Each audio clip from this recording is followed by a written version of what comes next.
Sing penting kepenak dirasake. Kowe bawa nyidam sari ditembangke sak pupuh nganggo garapan alus. Ya, kaya ngono. Diaturke dulur lanang kanca sing saka isi Surakarta, Mas Sumanto, uga pepundhen kula Bapak Yitno Sentro kuwi 95 tau jejer lomba ana ing Taman Budaya Surakarta. Panjenengane nomor 1, aku nomor 2. Ya, Bapak Sentro. Ya nduk kaya ngapaturna coba dados.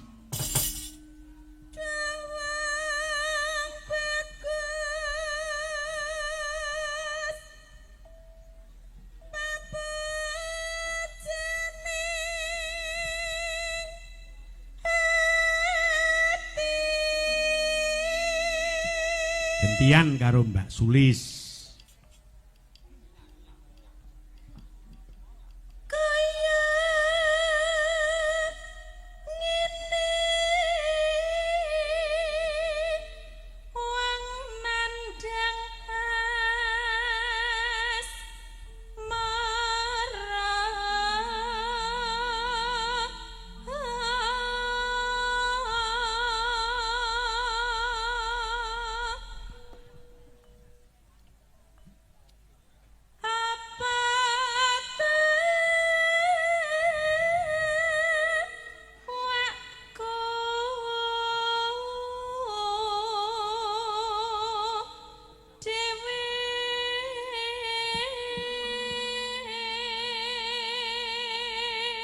Sampun sehat Mbak Sulis? Nggih, niki tasih dereng 100%. Nggih, suarane segerok. Wingi izin. Nggih, Pak, pangestunipun menika sak bibaripun ngunjuk jamu sing jenengan saranke nika ampun kula saged nyuwara. Nah, mulane to Pak iki gugunan lek dituturi Pak iki manut. Manut mung karo ibuke lek karo Pak iki nyepelek. Nggih. Lah nggih sami mawon to manut kalih ibuke niku nggih manut kalih. Beda, arahnya beda. Loh, pripun kok beda? Arahnya beda.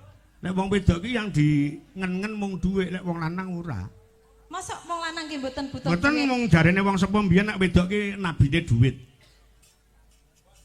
Alah padahal lho, wong lanang ben bengi ngopi. Loh. Tapi kan ora sepiro. Wong wedok nabine dhuwit nek wong lanang. Ora sepiro kan nggih butuh dhuwit to, Pak? Alah, wong lanang ki lho, kok sangune 50 ngene wis lega. Nggih, nggih. Mergo lek uang kenakalan golek rako ibu, golek dhewe. Lah tapi kula lho wong wedok disangoni 10.000 sesasi nggih cukup, Pak. Niku pun mangan sapi niku. Lah kok carane? Tumbasne masako. Lah. Ganti Mbak Punjung coba.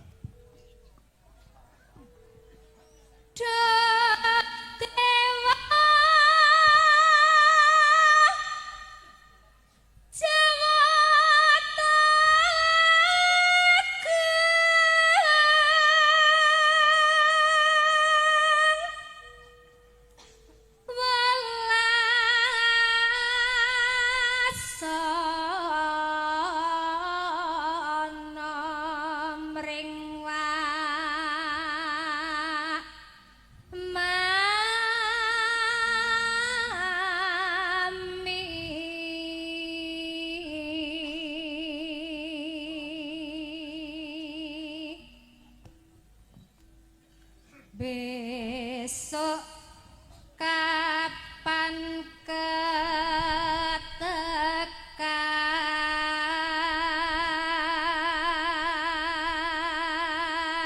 Jejer lan wong bagus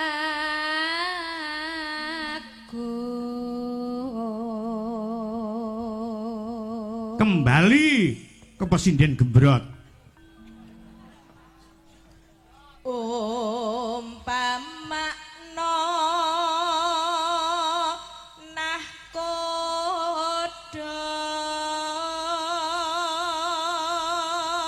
Mbak Sulis tanpa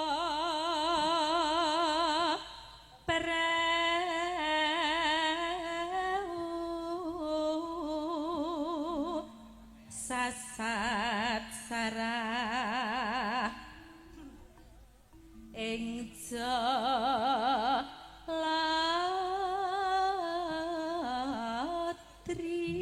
Tutup Mbak Punjung. Nyedar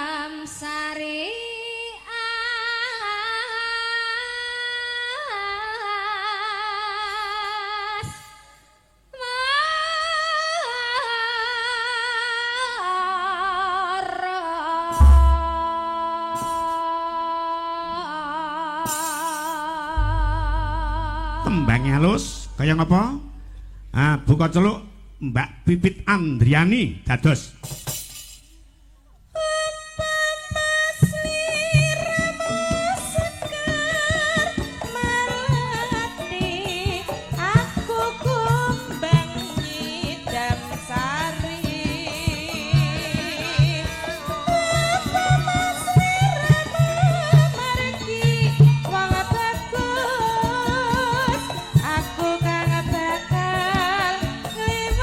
Sulis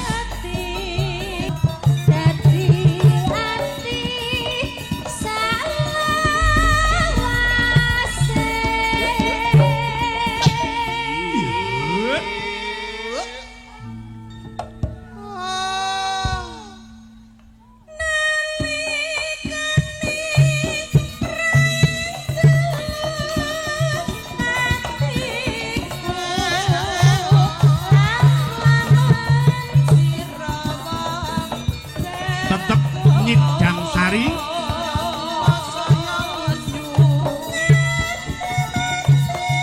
Ompak Irama Rancak Nyidam Sari Sinden 6 ngadeg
Sembah nuwun telung tembang sampun katur ya.